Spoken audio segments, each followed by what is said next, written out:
नमस्कार. संत ज्ञानेश्वर शिक्षण संस्थेचे संस्थापक, अध्यक्ष, माजी मंत्री माननीय डॉक्टर अण्णासाहेब डांगे उर्फ अप्पा यांच्या जीवन प्रवासातील 91व्या वर्षाच्या मंगलमय प्रारंभ होत असून त्यानिमित्त त्यांच्या सत्कार सोहळा व आम्रवृक्ष या आत्मचरित्राचे प्रकाशन आज होत आहे. या कार्यक्रमासाठी आवर्जून उपस्थित असणारे महाराष्ट्र राज्याचे यशस्वी आणि लाडके मुख्यमंत्री आदरणीय श्री देवेंद्र फडणवीसजी, माननीय विधान परिषद सभापती श्री राम शिंदे साहेब, त्याचप्रमाणे माननीय मंत्री श्री चंद्रकांत दादा पाटील, माननीय मंत्री शिवेंद्रसिंहराजे भोसले, मान्य मंत्री श्री जयकुमार गोरे, मान्य खासदार श्री धैर्यशील माने, आजच्या कार्यक्रमाचे प्रेरणास्थान ज्येष्ठ समाज नेते व शिक्षण क्षेत्रातील आदरणीय व्यक्तिमत्व मान्य डॉक्टर अण्णासाहेब डांगे, संत ज्ञानेश्वर शिक्षण संस्थेचे सर्व पदाधिकारी, शिक्षकवृंद, पालक, प्रिय विद्यार्थी आणि उपस्थित मान्यवर बंधूंनो भगिनींनो, खरं तर आजचा कार्यक्रम म्हणजे केवळ एक सत्कार सोहळा नसून आजचा कार्यक्रम म्हणजे एका प्रदीर्घ सार्वजनिक जीवनाचा, समाजासाठी केलेल्या कार्याचा आणि शिक्षणाच्या माध्यमातून अनेक पिढ्यांनी भविष्य घडवणाऱ्या प्रवासाचा गौरव करण्याचा प्रसंग आहे. आदरणीय अण्णांबद्दल खरं तर राजकीय क्षेत्रात जेवढी माहिती आहे त्याहून अधिक माहिती समाजकारणात त्यांनी केलेल्या कार्यासंदर्भातली लोकांपर्यंत पोचणं आवश्यक आहे.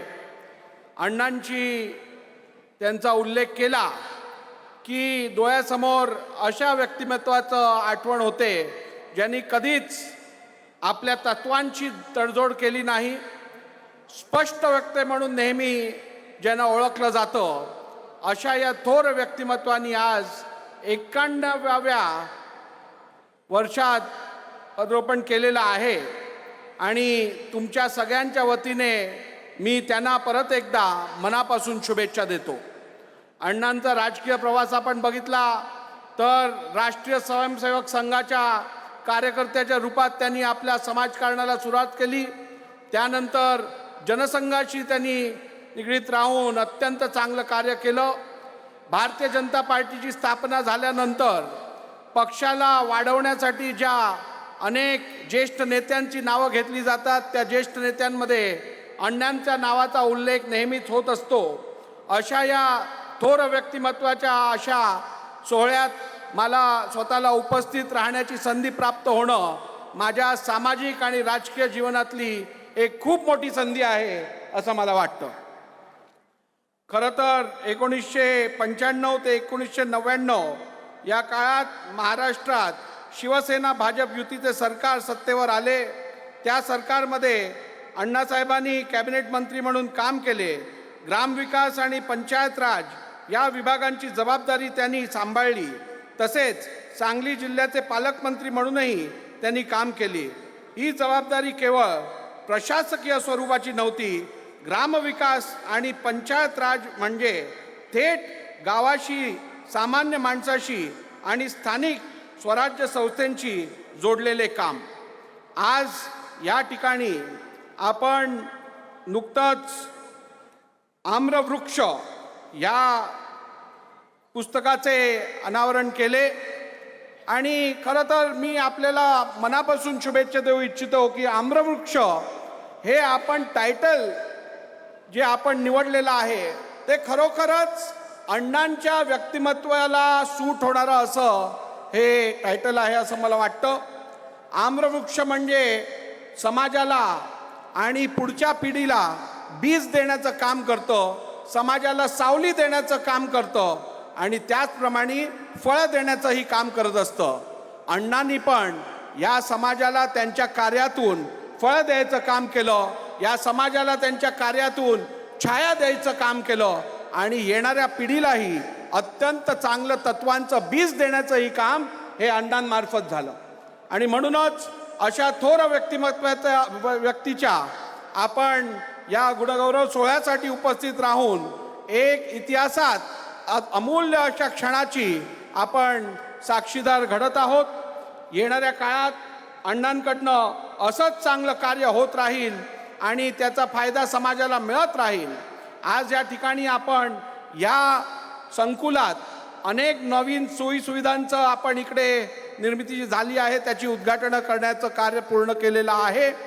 मला सांगताना अत्यंत आनंद वाटतो. आज भारत देश हा जगातली 4थी सर्वात मोठी अर्थव्यवस्था म्हणून जगासमोर आलेला आहे. आपण 2027 मध्ये जगातली 3री सर्वात मोठी अर्थव्यवस्था होणार आहोत आणि 2047 मध्ये भारत देश हा सर्व प्रकारी विकसित देश म्हणून जगासमोर येणार आहे. आपल्या देशाची ख्याती म्हणजे आपण जगातला सर्वात तरुण देश म्हणून आपल्याला ओळखलं जातं आणि आपलं मीन एज पॉप्युलेशन हे 29 वर्ष आहे. आपल्याला जर भारताला खरोखरच भारतवासियांची ही सगळी स्वप्न पूर्ण करायची असतील आणि जर का आपल्याला या देशाला जगातली सर्वात मोठी अर्थव्यवस्था आणि सर्वोत्तम देश म्हणून जगासमोर आणायचं असेल तर शिक्षण क्षेत्राकडे अधिक लक्ष देणं आवश्यक आहे. शिक्षण क्षेत्रात आपल्याला जेवढ्या सोयी सुविधा देता येतील तेवढे देणं आवश्यक आहे. आपण जर का या आपल्या डेमोग्राफिक ॲडव्हान्टेजला म्हणजे सर्वात तरुण देश जो आपला मानला जातो त्याला स्किल्ड यूथ पॉप्युलेशन म्हणून कन्वर्ट केलं तर आपल्याला मी सांगू इच्छितो की या जगातला एकही देश भारताच्या ह्युमन रिसोर्स शिवाय पुढे जाऊ शकणार नाही, कार्य करू शकणार नाही. आणि म्हणून मला वाटतं अण्णांनी ही संस्था उभारून केवळ संस्था उभारायचं काम केलं नाहीये तर समाज उभारण्याचं काम केलेलं आहे. मी त्यांना मनापासून शुभेच्छा देतो आणि येणाऱ्या काळात त्यांच्या हातून आपल्या सर्वांची अशीच सेवा होत राहील अशी मनोकामना व्यक्त करतो. त्यांना ईश्वर अत्यंत चांगलं निरोगी आयुष्य प्रदान करो आणि त्यांच्या शतकपूर्तीच्या कार्यक्रमातही आपण सर्व इकडे येऊन परत त्यांचा सत्कार करू अशी इच्छा व्यक्त करतो. खूप खूप धन्यवाद. जय हिंद, जय महाराष्ट्र.